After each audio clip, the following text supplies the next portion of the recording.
Mesmo em tempos de quarentena, o trabalho nas propriedades rurais não para.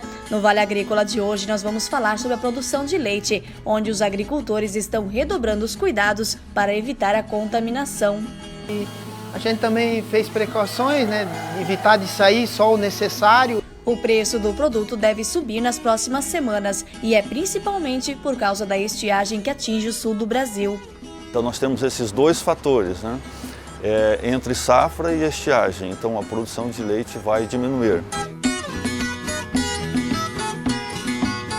Olá, seja muito bem-vindo a mais um Vale Agrícola, um programa de agricultor para agricultor. E nesta edição também é destaque o aumento no preço da cebola. É a primeira vez desde a colheita que agricultores catarinenses estão recebendo acima do custo de produção. Só que enquanto muitos estão aliviados, outros lamentam os galpões já vazios. E com o cenário nacional, tem receio da nova safra, que deve começar em breve. Daqui a 15 dias vamos fazer canteiros para semear cebola ou não? Vamos ter financiamentos ou vamos ter tudo certo, seguros que é para entrar, vão entrar ou será que não? É tempo também de colheita do caqui. Propriedade no município de Rio do Oeste deve colher mais de 7 toneladas do fruto. A dica Vale Agrícola de hoje é de como fazer a compostagem. Plantas medicinais, excelentes remédios naturais e ainda utilizadas como temperos, repelentes e até pelo aroma. Que ainda não está muito fácil de encontrar um horto medicinal e não só as plantas. No Rio Grande do Sul, bezerro nasce preto e amarelo. O que será que aconteceu? Nossa, foi um momento bem surpreendente, porque a gente nunca tinha visto um terneiro que é da raça holandesa, que normalmente nasce com as manchas brancas e pretas. E na receita da semana tem torta de maçã, que leva no recheio também pudim de baunilha. E o chimarrão já está pronto? Pegue sua cuia e fique com a gente. O Vale Agrícola inédito e cheio de informação para você está só começando.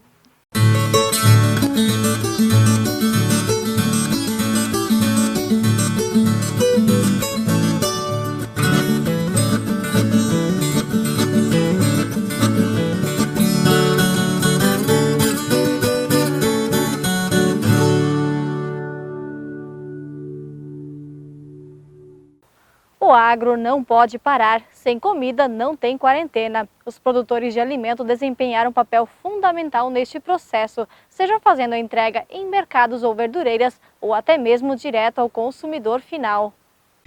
As galinhas não deixam de pôr os ovos. As verduras e legumes que estão no ponto também não podem deixar de ser colhidos. Para a família Schmidt, que mora no Ribeirão da Onça, município de Presidente Getúlio, o trabalho na propriedade segue normal. O alerta do coronavírus chega como uma ameaça, mas o Rosnei sabe que não pode parar. Não tem como dizer, vamos parar uma semana, vamos parar 2 dias. Não existe isso. Infelizmente, não. Assim, hoje a gente tem uma cadeia de produção anual, diária, semanal, anual, então não tem como parar, A produção continua, o cliente pede, o cliente precisa da mercadoria, ele precisa comer. A propriedade trabalha com a produção de orgânicos. A venda acontecia antes em feiras e também na montagem de cestas entregues diretamente na casa dos consumidores. Com a quarentena, a rotina mudou. Então, aonde é feira livre, agora é delivery.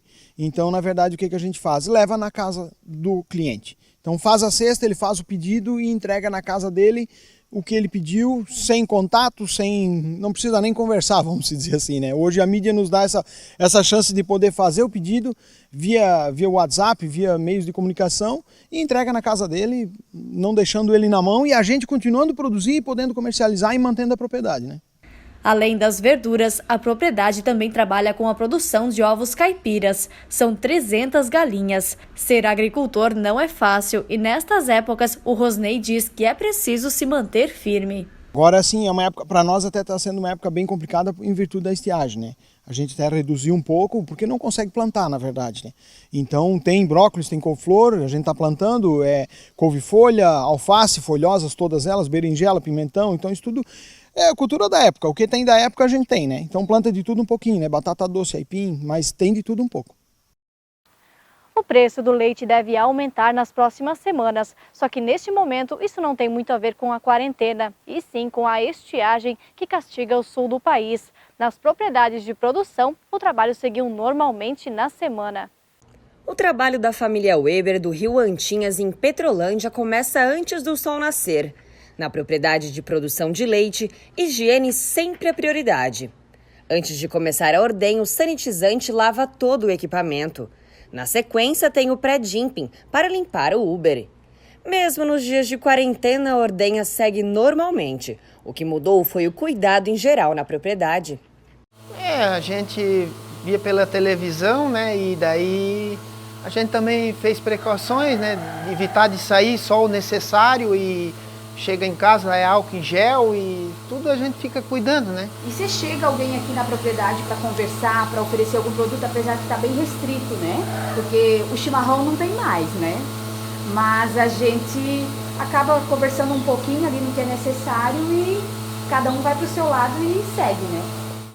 Apesar de morar no interior e de continuar trabalhando, o casal tomou também outras medidas de isolamento.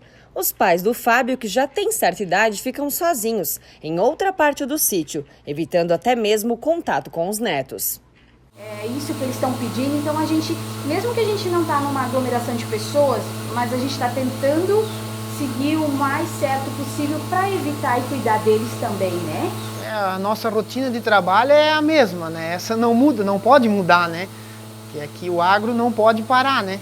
Temos que continuar e tá aqui, tem que tirar o leite, tem que tratar as vaquinhas, né? Não tem outro jeito, né? Não dá para dar férias para elas? Não dá para dar férias. São 20 vacas em lactação, que produzem em média 27 litros por dia cada. O leite na propriedade é recolhido dia sim, dia não. E nem mesmo a rotina do freteiro segue normal. Questão de usar a luva, né? A higienização das mãos com álcool, manter o afastamento das pessoas, né?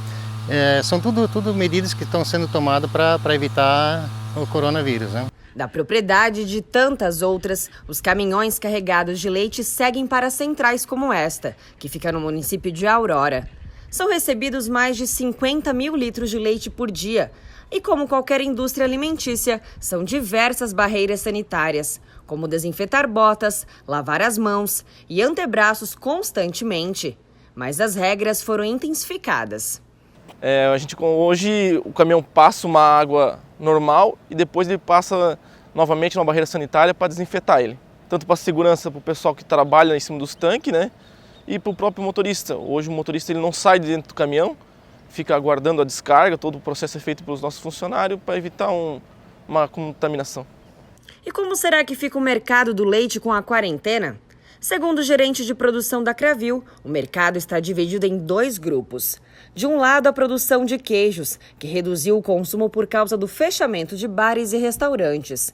E de outro, o aumento na procura pelo leite UHT, de caixinha. Esse sim, com um aumento no consumo, basicamente as famílias permanecendo mais em casa, tomando um pouquinho mais de café, o café com leite acaba tendo um consumo, aumentando esse consumo. Obviamente, então, as indústrias estão tendo aumento na demanda desse produto.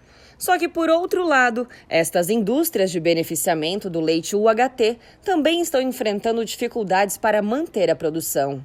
A dificuldade do transporte, basicamente, em função da falta de alimentação para os motoristas, então está tendo uma certa dificuldade. Além dos problemas de reposição de peças, quando quebra um equipamento, a dificuldade que está em consertar esse equipamento, dos insumos para a produção, da falta de embalagens, né?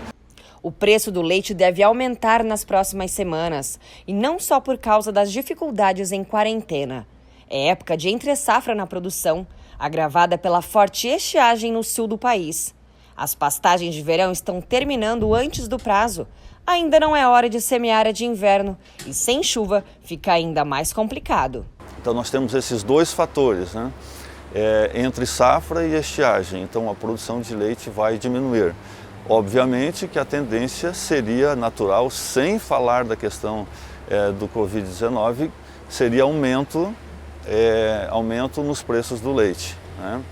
Agora, por outro lado, a gente vai ter que aguardar também essa questão da economia, como que ela vai se comportar, a questão de empregos, desempregos, como que ela vai reagir em função do que nós estamos passando. E quando o assunto é cebola, a quarentena combinou com a abertura de mercado para a safra catarinense. Apesar da produção ter sido colhida em novembro e dezembro, o galpão do Valdemiro, que mora na localidade de Barro Preto, em Alfredo Wagner, segue cheio. São 150 toneladas de cebola que estavam aguardando a elevação dos preços da hortaliça. Nas últimas 2 semanas, o mercado aqueceu e, por isso, apesar da variação, o preço se manteve acima dos R$ 2,00 por quilo. Começar a tirar porque está na hora também, não pode abusar muito, né? Senão daqui a pouco pode piorar, né? Felizmente esse ano vai ser de felicidade, como diz outro, não sempre assim. A comercialização da cebola em Santa Catarina começou em novembro do ano passado. No início, os produtores até conseguiram uma média de R$ 1,00 por quilo, o que é um pouco acima do custo de produção, mas logo os preços baixaram.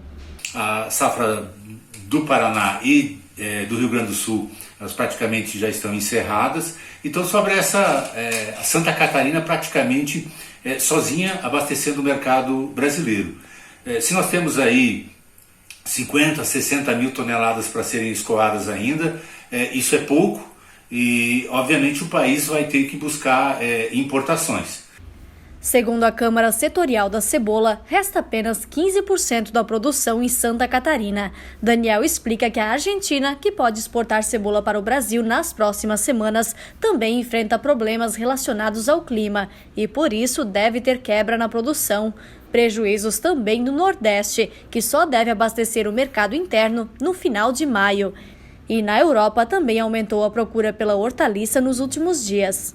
Na Holanda, os preços também subiram bastante. Há na Europa uma maior procura por cebola, não porque se considere que cebola possa ter qualquer efeito sobre cura com relação ao coronavírus, mas sim porque há a variação por parte das pessoas, o que já é cultural no mundo todo, de que cebola, bem como alho, são plantas que aumentam a imunidade. Então a busca no mercado europeu por cebola cresceu nas últimas 2 semanas, e em especial por cebolas orgânicas. Só que a boa notícia da elevação dos preços da cebola não é para todo mundo. Nós estamos no galpão da família Hillesheim, aqui em Aurora, e olha só, já está vazio. Esta foi uma das regiões mais afetadas pelo granizo na safra. O Maurício e a esposa Janete contam que pouco sobrou da produção. Estragou bastante, quebrou praticamente 100%. A próxima safra a gente nem sabe o que vai fazer. Para começar a safra que está difícil, com as coisas, tudo que está acontecendo. É uma coisa que ninguém espera que aconteça o granizo, perder a safra não é bom. E hoje em dia, só com as incertezas, os problemas vão se acumulando para frente. É que a nova safra deve começar já nas próximas semanas. Para a família tem um agravante. Eles sequer receberam o seguro por conta do granizo. E isso só aumenta a preocupação. Sim, é porque a gente tem 2 filhos pequenos, dependem da gente, e somos todos os colonos, acho que como todas as profissões, a gente planeja o nosso futuro, planeja o que vai fazer, e no momento a agricultura não tem como planejar, daqui a 15 dias vamos fazer canteiros para semear cebola ou não, vamos ter financiamentos ou vamos ter tudo certo, seguros que é para entrar, vão entrar, ou será que não? Nessa incerteza fica difícil planejar, a gente não sabe o que fazer, né? O Éder, que trabalha com o encaminhamento de financiamentos junto aos bancos, diz que acompanha a situação.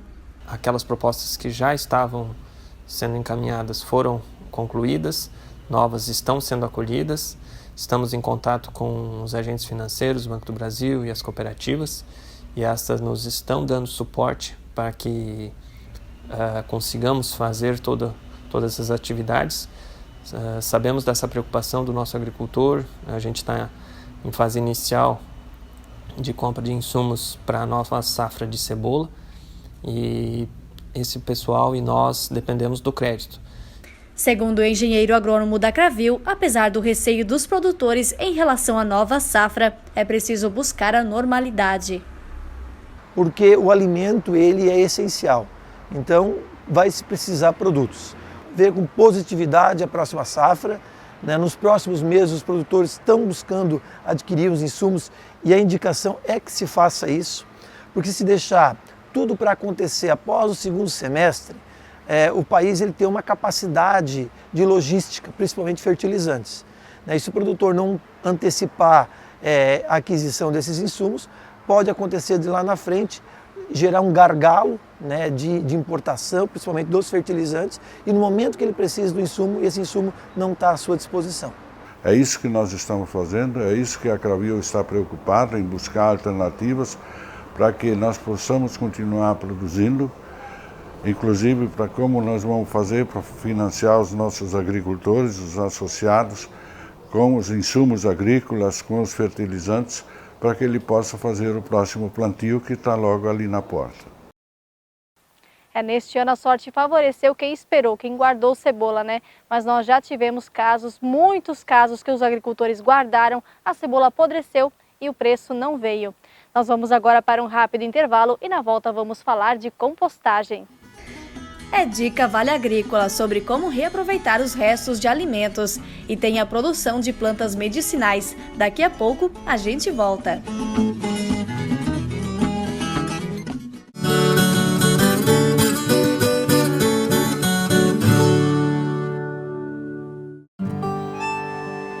A vida no campo não é como a vida na cidade. O barulho do despertador é diferente, o cheiro do café, a música. A gente gosta de fazer as coisas de outro jeito, do nosso jeito. Quando precisamos de algo, basta procurar os amigos do Sicoob, que sempre nos deram todo o apoio.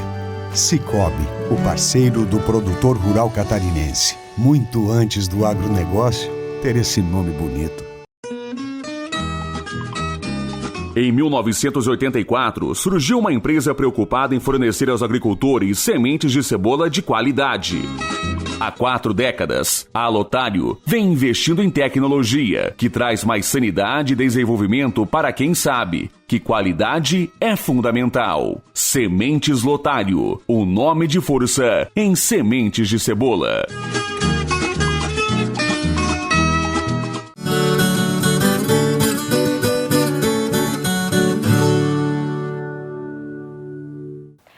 Hoje na Dica Vale Agrícola nós vamos falar de compostagem, uma forma de reaproveitar os restos de cozinha e ainda fabricar o adubo orgânico.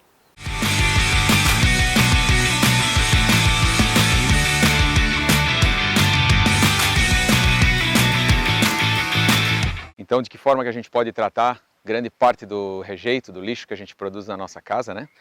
Então, não vou nem falar sobre separação de lixo reciclável de orgânico, porque eu acho que temos que ir um passo adiante, né? O mínimo que a gente pode fazer é estar separando o nosso lixo reciclável dos demais, né?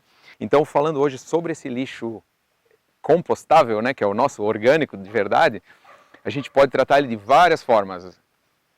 Algumas delas que eu posso falar seria miocário, principalmente se alguém mora, para quem mora em apartamento, o miocário é uma ótima solução. E para quem mora em residência ou em sítio, outras 2 hipóteses bem legais de tratamento seriam a compostagem laminar, que é uma delas eu estou mostrando aqui, que simplesmente é você ter um canteiro e ir depositando dia após dia o seu lixo orgânico, que não é mais lixo, né? Ele é um insumo, vai depositando ele sobre o canteiro e depois cobrindo com matéria seca, que pode ser poda de grama, folha seca, varrição, folhas varridas, qualquer matéria seca a gente vai cobrindo e vai cobrindo o canteiro e depois de um determinado tempo, 30, 40, 50 dias, eu posso iniciar lá de onde eu comecei a minha compostagem, eu já posso vir plantando minhas mudas, que já vai estar perfeitamente pronto para uso. Que materiais que a gente pode destinar para as compostagens? Todos os restos vegetais, cascas de vegetais, bagaço, semente. A segunda forma de compostar seria a tradicional compostagem em pilhas, né? Que ela pode ser usada para grandes geração de material orgânico, por exemplo, um restaurante ou um conjunto de casas, fazer uma compostagem no local comum, pode ser feito por pilhas também, que o procedimento é o mesmo. Faz a pilha de material, sempre deposita o material orgânico com 1/3 de material orgânico com 2/3 ou até 3 partes de matéria seca, para compostar. Só o importante sempre é manter oxigenado, seja a compostagem laminar, que ela já por si só ela está em contato com o ar, mas principalmente a compostagem em pilhas, ela tem um trabalho extra que a gente precisa ou revirar a pilha, ou aerar ela com cabo de vassoura, com alguma forma para ter contato com o ar. A gente não deseja que a compostagem se torne uma fermentação, né? Então daí a gente vai ter mau cheiro e atrair outros animais indesejados, como ratos e etc. A compostagem bem feita, ela não gera mau cheiro, dá um ótimo composto e pode ser feita em qualquer casa ou apartamento, né? Que materiais que eu destino para compostagem? Para a gente não ter problema com animais como ratos, cachorros, a gente descarta materiais de origem animal, como restos de ossos, carnes, peles, pelos, esse tipo de coisa. Comida cozida e temperada não é interessante também colocar na compostagem. Então basicamente vai restos de frutas, verduras, crus, a borra do café com o próprio filtro de papel pode ser jogada direto na compostagem também, e todos os outros materiais de origem vegetal sem problema nenhum.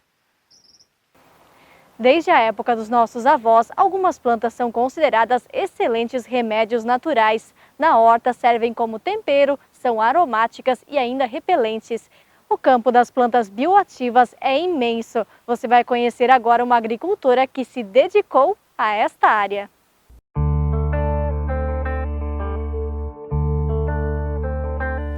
O portão do sítio Verde Aroma está sempre aberto para receber o visitante. Desde que o turismo rural começou a se desenvolver na região, a família Toigo percebeu que tinha nas mãos um verdadeiro tesouro e a propriedade passou a fazer parte das principais rotas turísticas do extremo oeste catarinense. Percorrer os canteiros de plantas bioativas, cuidadosamente cultivadas por Ilani e o marido Leonoir, é descobrir uma infinidade de possibilidades. Uma farmácia viva cresce bonita, exalando aromas, enfeitando o jardim.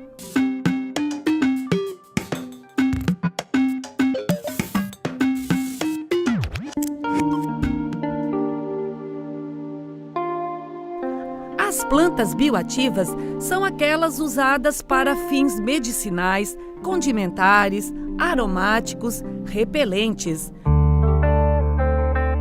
A propriedade do casal Toigo fica na linha Nossa Senhora de Fátima, interior do município de Caibi, no extremo oeste de Santa Catarina.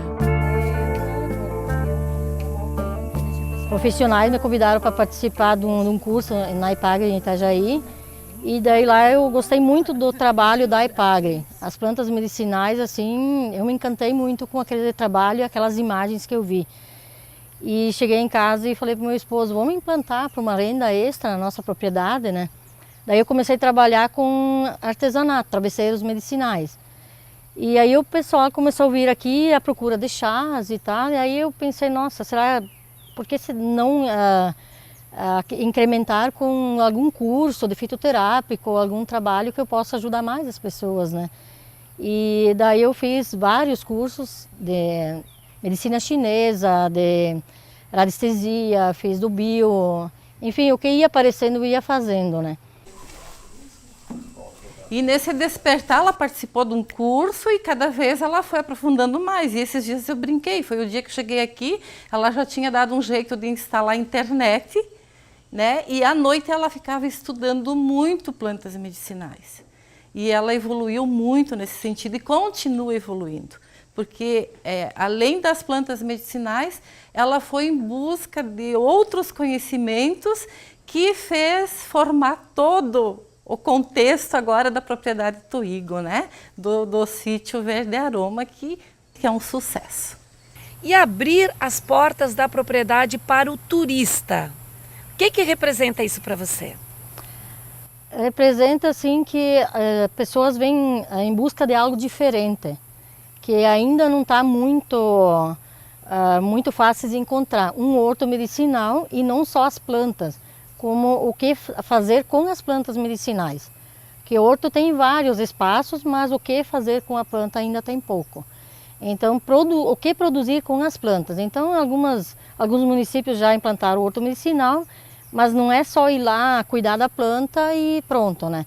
Então, eles vêm em busca de cursos e também ver o que eu faço, tipo artesanato, tinturas, pomadas, cremes, várias opções das pessoas verem o que industrializar com as plantas. E também plantas desidratadas e também como fonte de renda. Então, abrir as portas para o turista, eu estou ajudando as pessoas a poder utilizar melhor as plantas que tem em casa.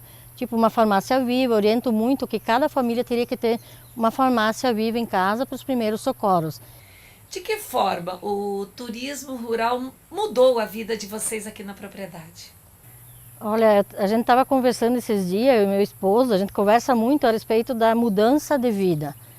A gente tinha uma vida muito corrida, a gente tem 2 filhos, né? E quando eles eram pequenos a gente trabalhava muito. Depois que a gente resolveu focar mais no turismo, a gente tem uma vida bem mais tranquila, bem mais harmoniosa, o ambiente fica mais leve, só vem pessoas de bem aqui procurando o melhor.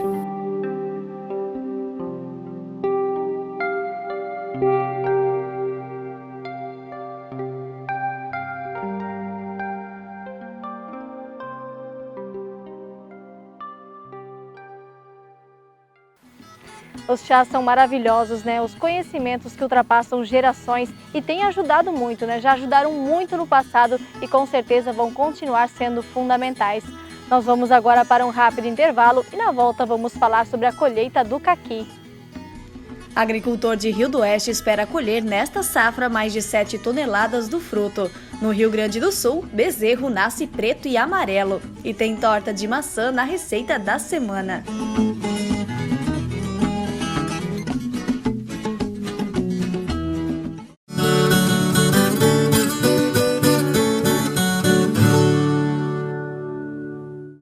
Desde muito cedo, diariamente, a fartura que chega à nossa mesa é o resultado de uma perfeita combinação. O trabalho do homem do campo e a excelência em nutrição animal das rações Cravil. Produtos desenvolvidos com ingredientes selecionados do campo, alta tecnologia e experiência de mais de 40 anos de quem se preocupa com o resultado final. Um plantel produtivo e saudável.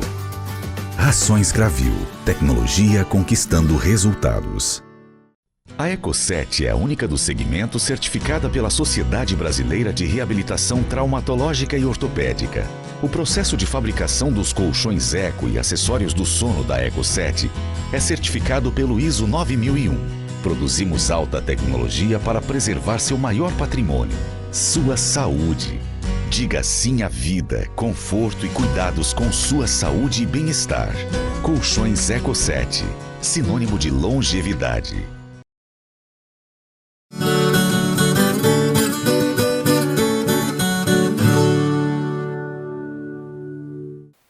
A produção de caqui é uma das atividades que tem grande potencial de crescimento em Santa Catarina. Grande parte do alimento que chega aos mercados ainda vem de outros estados. Em Rio do Oeste, um agricultor espera colher nesta safra mais de 7 toneladas e nos próximos anos a produção deve dobrar.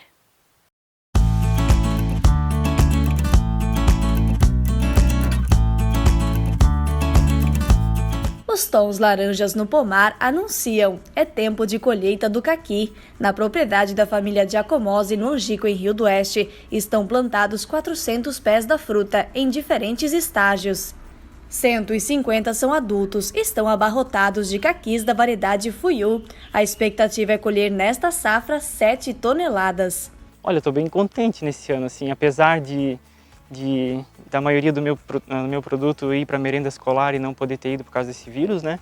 Mesmo assim eu consigo entregar com preço bem legal ainda. O caqui sai entre R$ 3 e R$ 6 o quilo, dependendo do tamanho. O principal público é a merenda escolar do município e também de cidades vizinhas. A quarentena com o fechamento das escolas tem dificultado o escoamento, mas o Januir não desanima. O diferencial está no produto chegar em pouco tempo nos mercados e verdureiras. Eu acredito que na região são dos maiores produtores, assim, né? Mas só tem aqui de fora e não tem a qualidade que a gente oferece aqui, né? Quem começou a produção foi o pai do agricultor, na época com apenas 3 pés. Aos poucos, ele foi atrás de conhecimento, principalmente sobre enxertia, e o pomar aumentou, até chegar no tamanho que está hoje. Um dos benefícios do caqui é o retorno do investimento a curto e médio prazo. A planta já começa a produzir a partir do 1º ano. Esta daqui está com 5 anos e olha só a quantidade de frutos. A expectativa é colher mais de 20 quilos só aqui. E diferente do que muita gente pensa, tem trabalho o ano inteiro. O pessoal acha que o caqui acaba quando acaba de colher, né? Mas daí que eu começo o trabalho, né? Eu começo a higienização, os produtos passados no solo, e as podas de inverno, nos dias corretos, nas luas certas. A produção é praticamente sem o uso de químicos. O único é um fungicida, por enquanto essencial no combate às doenças. A poda é feita no inverno, em dias de lua descendente, conforme o calendário biodinâmico. Tem até hora certa para o trabalho. E o procedimento requer atenção e conhecimento. Se fizer a poda errada, tu pode tanto quebrar os pés, quanto não produzir nada também, né? E a questão de fungos também, cada galho podado tem que esterilizar ele, passar algum produto também. Eu uso o produto natural que é a babosa, então não tem muito segredo. A colheita é feita praticamente todos os dias, tirando apenas os frutos mais maduros. Isso garante que o alimento chegue ainda mais fresco na mesa dos consumidores, seja pelos mercados de verdureiras ou enriquecendo ainda mais o cardápio da merenda escolar.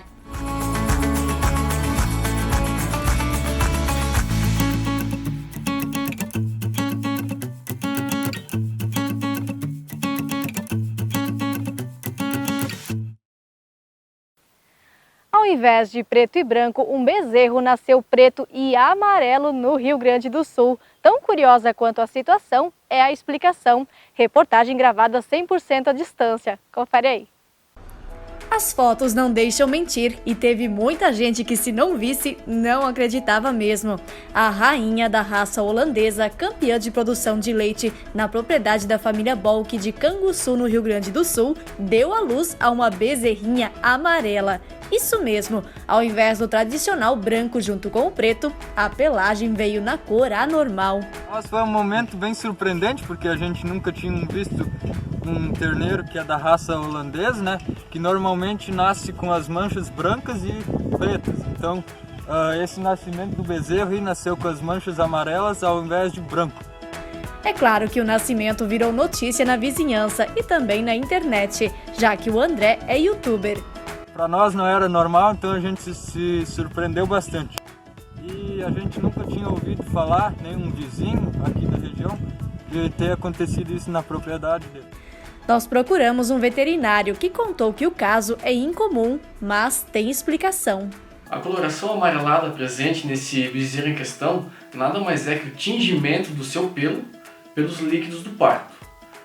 Durante o parto, primeiramente tem o rompimento da bolsa de água e após algum tempo tem o rompimento da bolsa amniótica. Dentro dessa contém um líquido bastante espesso e de coloração amarelada. Como esse animal é um animal preto e branco, as partes brancas dele ficaram tingidas, com a coloração amarelada. A má notícia para quem adorou ver a bezerrinha assim é que o tingimento sai. E a mãe, com o seu instinto materno após o parto, tem o instinto de lamber esse bezerro. E dessa forma a coloração amarelada deixa de existir e a coloração branca do seu pelo fica evidenciada. E isso não implica em nada o desenvolvimento desse animal. Essa daqui é a novilhazinha, né? E que nasceu aí com as manchas amarelas ao invés de brancas. Mas como agora já passou um tempo, ela já tá branca, né? Infelizmente. A bezerrinha já tem nome, Penélope. Apesar de não ficar com a cor amarela, grandes expectativas já foram criadas. Se Deus quiser, vai ser uma das vacas mais produtivas aí da propriedade, porque a mãe dela, que produz 45 litros de leite, tende a ser uma vaca muito boa esta novilha aqui. Na verdade é bonita, né? Não desmerecendo a novilhazinha. Mas olha, já tá querendo leite de novo.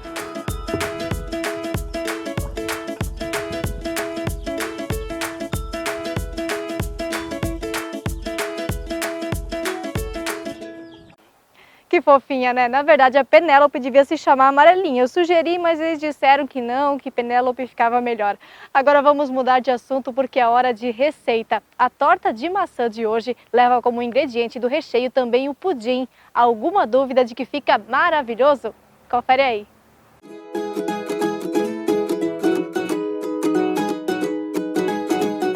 Oi pessoal, eu vou ensinar vocês a fazer uma torta de maçã que é muito deliciosa.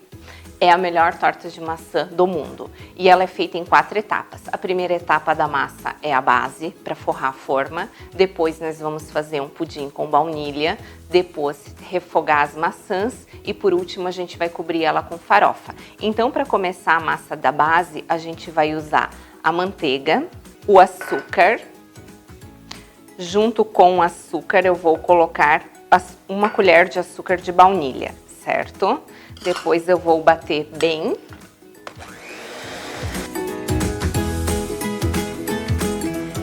Depois de estar bem cremoso, bem misturado, eu vou pegar o fermento e vou misturar junto com o trigo para ficar bem misturadinho. E vou colocar junto com a manteiga e o açúcar. E vou mexer de novo, não esquecendo que a gente vai colocar 2 ovos junto na massa. Aí eu vou mexer, ela é uma massa bem dura e bem pesada de mexer. Eu vou misturando ela com a mão até o momento que ela fica bem homogênea e bem lisinha, o que demora um pouquinho. Depois de uns 3 minutos mexendo a massa, ela fica toda homogênea e ela solta do fundo da bacia. Quando ela tá nesse ponto, você pega ela e leva por 30 minutos para a geladeira para ela resfriar.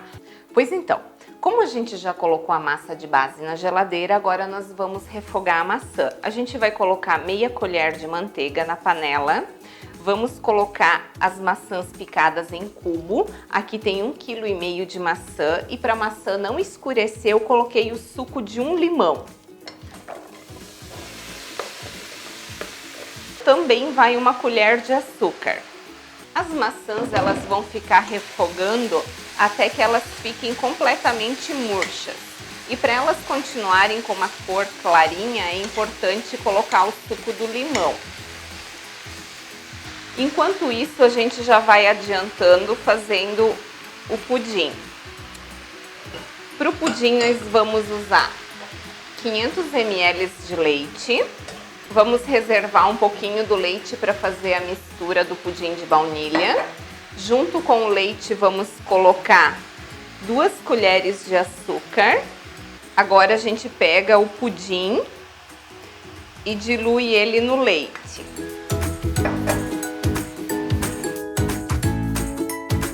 Pois então, agora o leite já está fervendo, então a gente vai colocar o pudim diluído.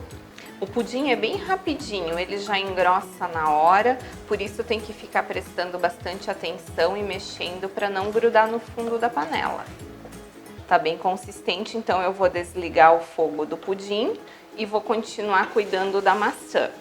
Ó, agora vocês podem ver que a água da maçã já evaporou toda, ela tá bem sequinha na panela e ela tá murcha. Esse é o ponto ideal para você tirar ela do fogo. Lembrando que agora nós vamos fazer a farofa. E para fazer a farofa nós precisamos de 125 gramas de manteiga, 1 colher de açúcar de baunilha. Eu já misturei a manteiga com açúcar de baunilha e agora eu vou colocar mais 125 gramas de açúcar normal e também vou mexer até incorporar a massa. Na hora de misturar o trigo com a farofa, com a manteiga para fazer a farofa, eu vou usar a batedeira. É bem simples e bem rapidinho de fazer. A farofa já está pronta e agora nós podemos começar a montagem da torta. Certo, agora eu vou esticar a massa, deixar ela bem fininha. Eu abri a massa com o rolo, mas ela é bem difícil de fazer o formato ficar bem certinho. Então não faz mal se ela rasgar um pouco, a gente coloca ela dentro da forma e vai abrindo ela com a mão mesmo e modelando ela aqui dentro. Lembrando que eu já deixei a forma untada anteriormente. Eu untei ela com manteiga, bastante manteiga, para ela ficar bem untada, para depois, na hora de desenformar, ela não quebrar a massa. O importante é vocês forrarem toda a forma e fazerem ela ficar uniforme aqui na lateral, porque ela é uma torta bem grande, então a forma precisa ficar bem forradinha para depois, quando ela for desenformada, o recheio não vazar. Agora eu já espalhei a massa no fundo da forma e agora a gente vai começar a montagem da torta. Nós começamos com o pudim de baunilha.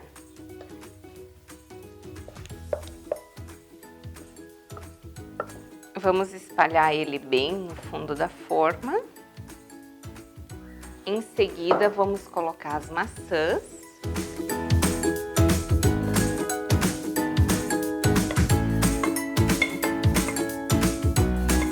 E agora, a farofa.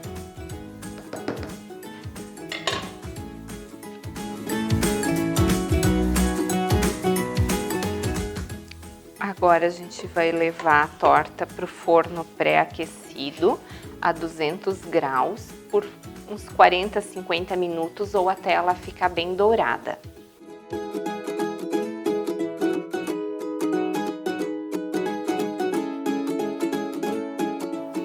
Bom, pessoal, então agora o nosso bolo já está pronto. Lembrando que ele é um bolo bem grande, um bolo que rende para umas 10 pessoas. Ele é ideal para vocês tomarem um café em família. E eu espero que vocês gostem da nossa receita. E agora chegou a melhor hora, que é a hora de saborear o bolo. Gostou, meu amor? Gostei.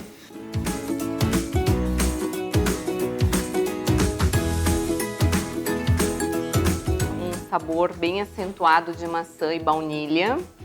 E o creme de baunilha junto com a farofa dá um toque bem especial. É muito gostoso, vale a pena fazer.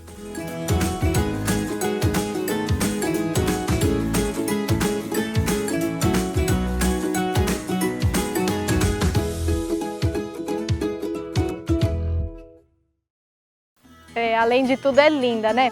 Um grande abraço a você que nos acompanha de todos os cantos desse mundão, pela internet, pelo Facebook, pelo YouTube ou pelas TVs parceiras. É muito bom ter a sua companhia.